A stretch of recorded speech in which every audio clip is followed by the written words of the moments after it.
Beberapa hari menuju bulan puasa Ramadan yang tak lama lagi akan tiba, kondisi penjualan di Pasar Modern Pelita Sukabumi masih belum menunjukkan peningkatan yang signifikan. Seperti halnya penjualan pakaian muslim yang biasanya meningkat saat menjelang bulan Ramadan, namun dalam kurun waktu beberapa tahun ini, khususnya selama pandemi, penjualan tergolong biasa saja. Seperti yang dialami salah seorang penjual pakaian di kios Pasar Modern Pelita. Selama dirinya menempati Pasar Pelita, belum ada peningkatan penjualan yang terjadi. Bahkan saat menjelang Lebaran, peningkatan penjualan hanya tergolong sedikit sekali. Dirinya sebagai pedagang yang telah menjual pakaian selama beberapa tahun tersebut mengatakan, pada saat Ramadan atau Idul Fitri nanti dapat menjadi berkah di tahun ini. Dirinya juga berharap agar pandemi juga bisa segera usai, sehingga aktivitas bisa kembali normal.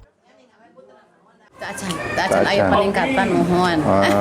Biasanya tahun upamitan kamari menjelang bulan Ramadan ada peningkatan enggak? Selama pandemi tidak ada peningkatan.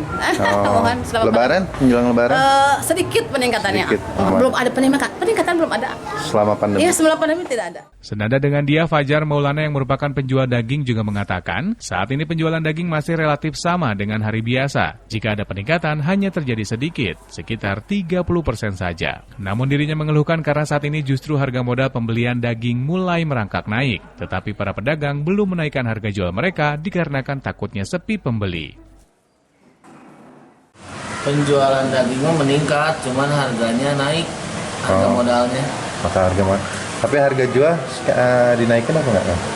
Sementara ini belum naik. Kalau harga jual masih di berapa, kisaran berapa per kilo? masih di kisaran 120-130. Berarti harga modalnya naik tapi harga jual belum bisa dinaikin. Belum bisa. Berdasarkan pantauan di lapangan saat ini memang harga jelang bulan Ramadan mulai merangkak naik. Beberapa komoditas seperti gula pasir, daging sapi, serta bahan pokok lainnya terpantau sudah mulai naik. Namun terkait stok ketersediaan barang menjelang bulan Ramadan masih terbilang aman dan terkendali. Dari Kota Sukabumi, Sofwan Zulfikar melaporkan untuk Dinamika.